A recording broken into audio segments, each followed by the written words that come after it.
The coolest thing about Garth to me is I never got to see him as a kid, but like he's one of those artists that is so captivating and compelling that like when you're listening to his music, like I would listen with my Discman. That's right, I said Discman. And I would listen just on a repeat, and you could feel his energy. It's like you could close your eyes and like picture the performance. I don't think many people can do that, just captivate you like that. And his catalog is insane. He's such a great songwriter, not just a vocalist. Just had Garth on my talk show, and we spent some time talking about like a lot of his songs and hits, and it was funny because I'm actually going through kind of a hard time personally, like this past year.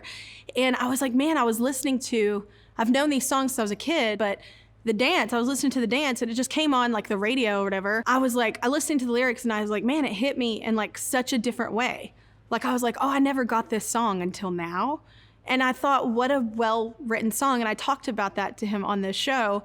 And I was like, it's just how a song can impact you as a child and you love it and it's just so beautiful, but then it has a whole other life for the same child that grew up as an adult, and it has a whole other meaning and a whole other like passion for it. And that's the sign of an amazing song and an amazing storyteller, and that he is. So I told him about that on my show, and I thought, well, if I'm gonna do one, I should do the dance. Because honestly, I mean, they asked me to do this, and I was like, which song do I pick? I was like, there's so many. I could go so many different ways. I thought about, going big. I didn't know what to do, but I love the dance, and I thought it was a special thing because we just shared this moment on my show, so I thought it would be cool. The coolest part of this too is performing with people present, because I've been doing my talk show and we do like songs every day, but and even at The Voice I get to be entertained by other artists, and I've been very fortunate in this whole pandemic to be able to really experience music like a lot of people haven't been able to. But tonight it was really cool because I was performing and there were people in the seats, not on screens.